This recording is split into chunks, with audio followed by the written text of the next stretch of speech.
अवधूत चिंतन श्री गुरुदेव दत्त.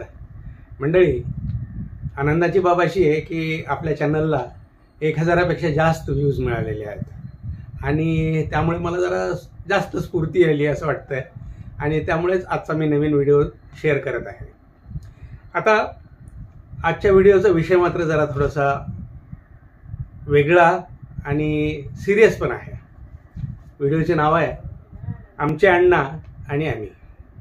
तर मंडळी, आजच्या शीर्षकावरून तुमच्या लक्षात येईल की मी आज आमचे वडील दत्तात्रय बाळकृष्ण उर्फ दत्तू अण्णा देवडीकर आणि आम्ही त्यांची मुलं यावर गप्पा मारणार आहे. मंडळी, तसं पाहायला गेलं तर मी घरातला शेंडेफळ, त्यामुळे आई, अण्णा, आजी, सर्व बहिण्या किंवा भाऊ यांचा सर्वात कमी सहवास मला मिळालेला आहे. त्यामुळे माझ्याकडे फार थोड्या आठवणी आहेत, पण प्रत्येकाच्या स्वभावाची ठेवण आता मला जसजशी आठवत घेत जाते तसतशी मी तुमच्याशी शेअर करतो. हा भाग थोडासा सिरियस आहे. मंडळी, आमचे अण्णा एकुलते एक होते. आमचे देवडी गाव मोडलीम तालुका सोलापूर जिल्हा येथे होते. सतत पडणाऱ्या दुष्काळामुळे कंटाळून त्यांनी आमच्या कुटुंबाने वाशीला स्थलांतर केलं. जमीन आणि घर अशी थोडीशी पोटापुरती जंगम इस्टेट केल्यानंतर अण्णांच्या लग्नाचे वारे वाहू लागले. त्यावेळेस बहुधा ते 14 वर्षाचे असावेत. लवकरच त्यांचे लग्न झाले. नवरी मुलगी मात्र 10 वर्षाचीच होती, त्यामुळे ती माहेरीच राहायची.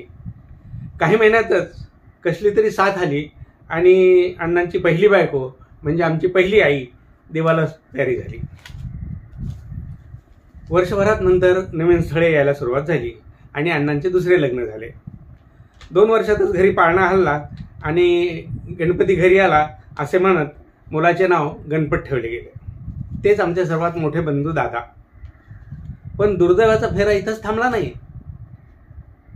थोड्याच दिवसात लहान गणपतला आजीच्या पदरात टाकून आमची दुसरी आई ही सर्वांना सोडून गेली. आता घरात बाई माणूस म्हणजे एकटी आजी, ती कुठं कुठं पुरे पडणार. लहान गणपतकडे दुर्लक्ष होऊ नये म्हणून आमच्या आजीने अण्णांना पुन्हा लग्न करण्याचा सल्ला दिला व मनात असो किंवा नसो अण्णा तिसऱ्या लग्नासाठी उभे राहिले. वर्षभरातच शिरसावच्या ज्ञानेश्वर कुलकर्णींची बहीण विठाबाई हिच्याशी त्यांचे लग्न झाले. हे अण्णांचे तिसरे लग्न होते व वय वर्ष 18 फक्त. 18व्या वर्षी अण्णा तिसऱ्यांदा भोवल्यावर चढले होते. आमची आई त्यावेळेस अंदाजे 12-13 वर्षाची असेल. पुढे दर 2 वर्षांनी घरात पाळणा हलत गेला. दिगंबर म्हणजे आप्पासाहेब, नारायण म्हणजे नानासाहेब, माधव म्हणजे मामासाहेब, गोविंद म्हणजे तात्या किंवा पप्पा, पुरुषोत्तम म्हणजे भाऊसाहेब, भास्कर म्हणजे बाळूकाका, नंतर शशिकला म्हणजे अक्का आणि त्यानंतर भालचंद्र व शेंडेफळ म्हणून गोपाळ म्हणजे मी. माझ्या जन्माच्या वेळी अण्णांचे वय अंदाजे 52-53 वर्षाचे होते. शेतीबरोबर सराफाचे दुकान काही वर्ष आणि कपड्याचे दुकान काही वर्ष त्यांनी चालवले, पण त्यात काही फारशी प्रगती झाली नाही. पण आयुर्वेदिक औषधाचे दुकान मात्र दादा चालवत असत.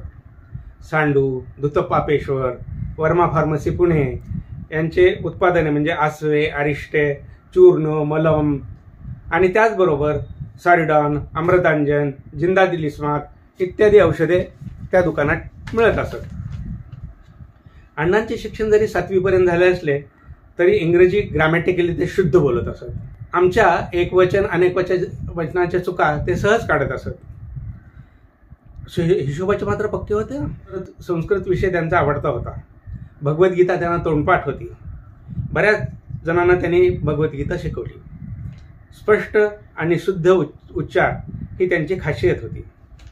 केळेवाडी, कन्हेरी, गोळेगावचे बरेच शेतकरी अण्णांचा सल्ला घेत असत आणि पुढे तो वारसा दादांनी चालू ठेवला.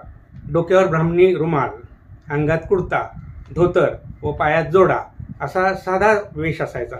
बाहेरगावी जाताना मात्र ते कोट घालत असत. पुढे पुढे त्यांनी वयोमानाप्रमाणे संसारातलं लक्ष कमी केलं. तरी पण दररोज बापू शेतातून आल्यानंतर ते पूर्ण चौकशी करून पुढल्या कामासाठी मार्गदर्शन करत असत.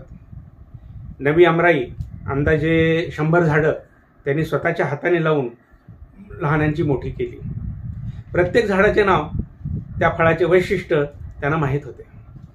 थोरला आंबा म्हणजे सर्वात मोठा आंबा, किडेपड्या म्हणजे त्याच्यामध्ये काही दिवसानंतर किडे पडत असतात म्हणून लवकर संपवायला लागेल, आमट्या, खोबऱ्या, अशी आंब्याची त्यांच्या आकार व चवीनुसार नावे होती. एक एक झाडाची फळे उतरली की 3-4 हजार आंबे सहज घरात यायचे. गवत तांदूळ किंवा गव्हाच्या तुसामध्ये त्यांना पिकवण्यासाठी आडी लावली जायची. अण्णा दररोज सकाळी उठून नासके आंबे बाजूला काढायचे. ते कशासाठी? तर इतर आंबे चांगले राहावेत म्हणून. मुलांच्या शिक्षणामध्ये त्यांचे विशेष लक्ष असायचे. दादा वाशीला असल्यामुळे आप्पा व नाना मॅट्रिक झाल्याबरोबरच नोकरीला लागले. तात्या व मामा मात्र हैदराबादला ग्रॅज्युएशन करण्यासाठी गेले, कारण त्यावेळी मराठवाडा हैदराबाद स्टेटमध्ये, निजाम स्टेटमध्ये होता. माधवरावाने एका सरकारी शाळेत शिक्षकाची नोकरी पकडली, तर पप्पा मुंबईला येऊन सेल्स टॅक्स इन्स्पेक्टर झाले. भाऊसाहेबांनी मात्र BA BEd करून शिक्षण खाते पकडले. बाळूकाकांनी सॅनिटरी इन्स्पेक्टरचा कोर्स करून सरकारी नोकरी धरली. भालचंद्र मात्र अभ्यासात हुशार होता. BSc नंतर त्याने BEd आणि MAd युनिव्हर्सिटीमध्ये पहिला नंबर म्हणजे गोल्ड मेडलिस्ट म्हणून तो निवडला गेला. अण्णांना त्याचे खूप कौतुक होते. अर्थात मी सुद्धा BCom झाल्यानंतर नोकरी करत करत MCom आणि certified associates of Indian institute of bankers हा कोर्स कंप्लीट केला. त्याचे अण्णांना खूप अप्रूप असायचे. मला आठवतं आहे 1976 साली मला जेव्हा बँकेत ऑफिसर म्हणून प्रमोशन मिळालं, त्यावेळी त्यांनी ही बातमी बहुतेक अर्ध्या गावाला सांगितली. मी किंवा भालचंद्र गावाकडे येणार असू तर 8 दिवस आधी ती बातमी सर्वांना सांगत असत आणि आम्ही गेल्यानंतर 8 दिवस ती बातमी गावात चाललेलीच असायची. आमच्या कार्यालयीन गमती जमती ऐकण्यात त्यांना खूप इंटरेस्ट असायचा. आम्ही येणाऱ्या गाड्याला थोडा जरी उशीर झाला तरी त्यांची घालमेल व्हायची. सडपातळ अंगयष्टी, त्यामुळे चटपटीतपणा होता. शेवटपर्यंत आजारी पडले नाहीत. एके दिवशी पाय घसरून पडले आणि अंबेजोगाईच्या मेडिकल कॉलेजमध्ये ॲडमिट केलं आणि ऑपरेशनच्या दरम्यानच त्यांचं निधन झालं. मंडळी, अण्णानंतर नंबर लागतो तो दादांचा, गणपतराव, सर्वात मोठे भाऊ. सहसा अण्णा त्यांचा शब्द किंवा दादा अण्णांचा शब्द खाली पडू देत नसत. दोघांना एकमेकाविषयी आदर होता. दादांचाही मित्रपरिवार, केळेवाडीचे शेतकरी, कन्हेरीचे शेतकरी असा बराच परिवार होता. त्यांच्या शब्दाला किंमत होती. मला आठवतंय, रविवारच्या बाजारच्या दिवशी आमच्या घरात, अंगणात आणि पाचखानात शेतकऱ्यांचा अक्षरशः बाजार भरलेला असायचा. उरलेला माल ते सहज आमच्या घरी ठेवून जात असत. दादाबद्दल आम्हा भावांना आदरयुक्त भीती होती. आम्ही कुणी खोडी केली की किंवा गोंधळ घातला की ते आमचं बखोट धरायचे आणि ओसरीवरल्या अंधाऱ्या खोलीत घेऊन जायचे. तिथे एक सतरंजी टाकलेली असायची, त्यावर ते झोपायचे, मात्र आमचा हात हातात धरूनच झोपलेले असायचे. अंधारापेक्षा दादांच्या घोरण्याचीच आम्हाला भीती फार वाटायची. त्यांचा डोळा लागताच आम्ही हळूच बाहेर पसार व्हायचो. बापू, कमल, विमल, प्रमिला, शारदा, दीपक असा त्यांचा प्रपंच मोठा होत गेला. नातवंड पतवंडात रमणारे दादा आणि सुभद्रा वहिनी वयोमानाप्रमाणेच आपल्याला सोडून गेले. त्यानंतर आता दिगंबर म्हणजे आप्पासाहेबाचा नंबर लागतो. लवकरच नोकरी करून त्यांनी घरातली जबाबदारी स्वीकारली. दादा आणि आप्पामध्ये जरी 4 वर्षाचं अंतर होतं तरी दादा आप्पांना मान देत असत. आप्पाची नोकरी त्यावेळी आबकारी खात्यामध्ये होती. आबकारी खातं म्हणजे दारूबंदी खातं. त्यात त्यांना इन्स्पेक्टरची नोकरी होती, त्यामुळे त्यांना तो खाकी ड्रेस, ऑर्डरली सोबत, जीप असा त्यांचा सरंजाम असायचा. परंड्याला असताना त्यांनी उत्तम प्रतीच्या लाकडाचे 18 खण बनवून वाशीला पाठवले. 18 खणाचे नवे घर बांधले गेले. त्यानंतर मात्र त्यांची बदली PWD म्हणजे पब्लिक वर्क्स डिपार्टमेंटमध्ये झाली आणि त्यांच्या बदल्या लातूर, उमरगा, उस्मानाबाद अशा होत गेल्या. महत्त्वाच्या डिपार्टमेंटचे चार्ज असल्यामुळे कंत्राटदार, इंजिनियर वगैरे सर्वजण त्यांना मान देत असत. त्यांना घेण्यासाठी व घरी सोडण्यासाठी कार्यालयाची जीप किंवा कार येत असे. मुरलीधरच्या जडणघडणीत त्यांचा मोलाचा वाटा होता. सोबत सुशीला वहिनी पण उभ्या असायच्या. पुढे त्याचे लग्न माधुरीशी झाले. मिठून, मनीषा, नातवंड पतवंड पाहत ते खुश होते. 2014 मध्ये आम्ही उस्मानाबादला गेलो होतो. तेव्हा मकरंदची आणि आप्पाची चांगलीच दोस्ती झाली होती. थोड्याशा आजारपणाचे निमित्त झाले आणि त्यांनी इहलोकाची यात्रा संपवली. आता नाना म्हणजे नारायणराव ते अगदी शांत स्वभावाचे होते, पण राग आला की मात्र जमदग्नी असायचे.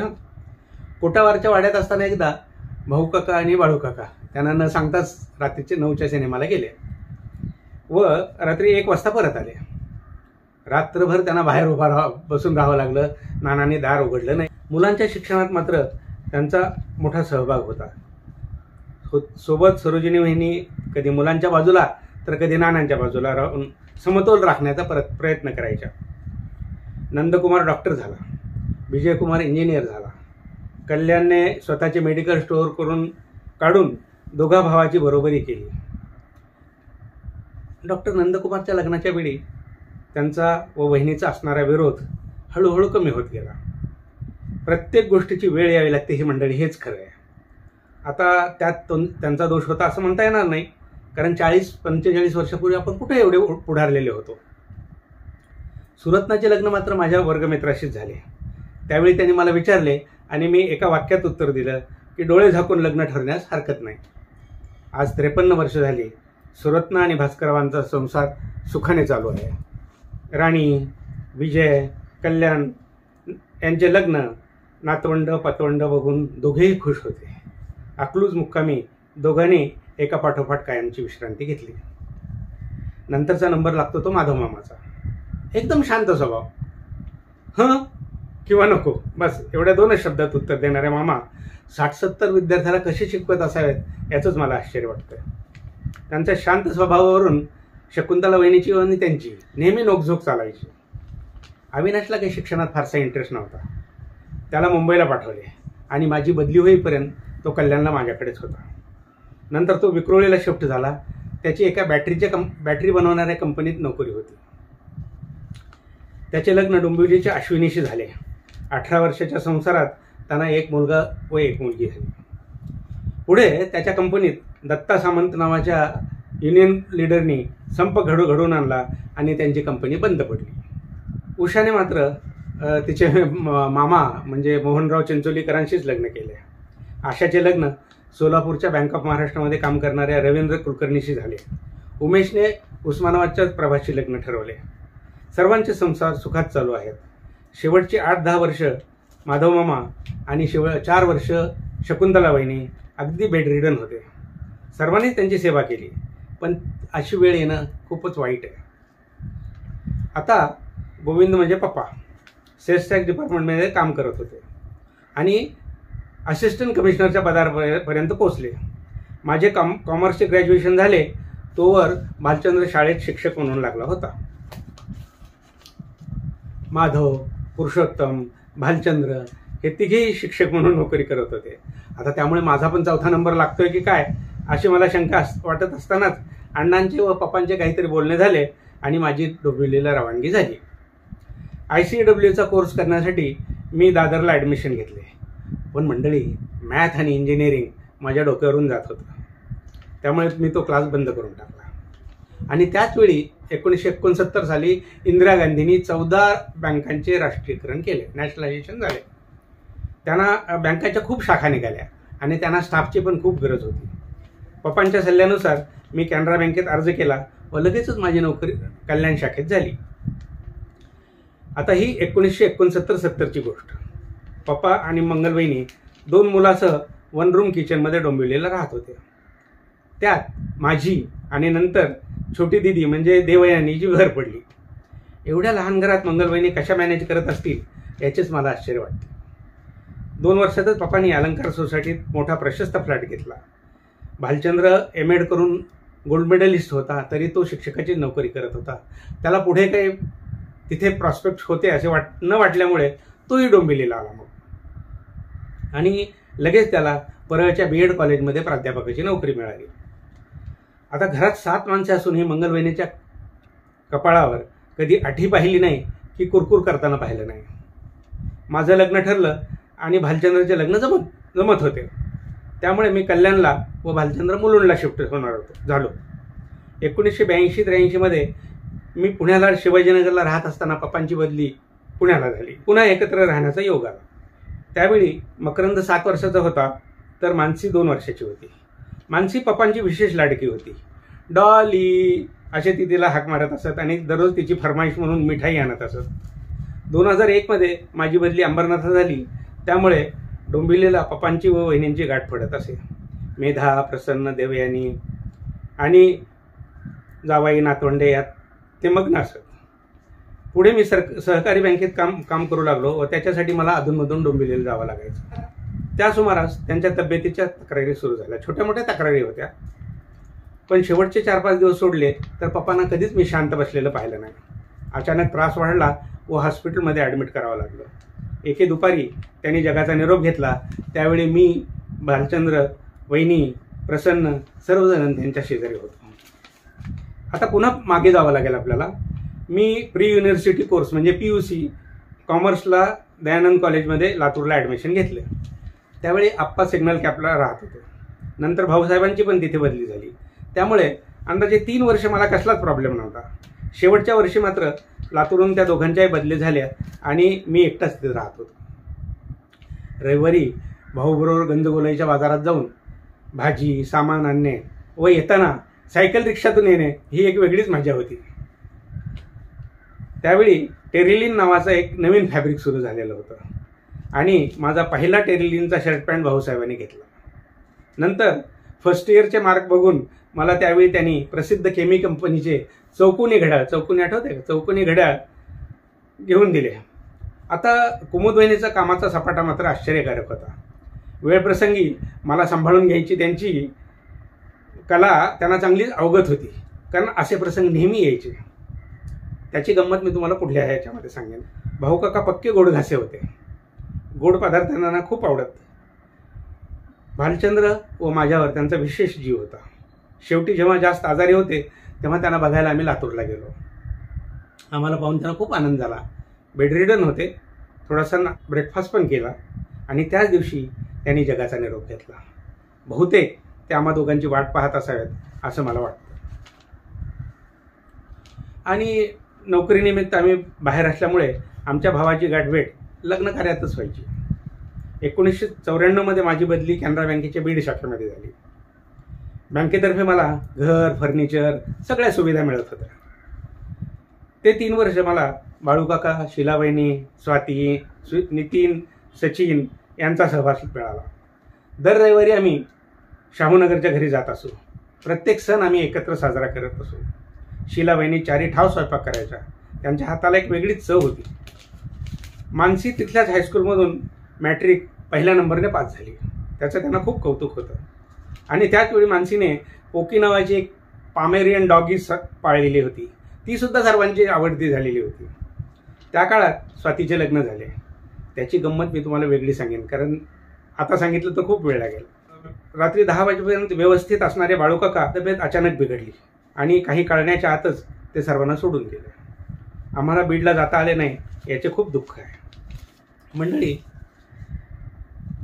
भालचंद्र पुढील शिक्षणासाठी औरंगाबादला गेला तोपर्यंत आम्ही एकत्रच होतो आणि आम्ही दोघं खूप भांडायचो, मस्ती करायचो. पण ती एक वेगळीच मजा होती. त्याला मिळालेल्या गोल्ड मेडलचा आम्हाला सगळ्यांना खूप अभिमान होता. 1974 मध्ये पुन्हा तो डोंबिवलीला आला आणि आम्ही एकत्र झालो.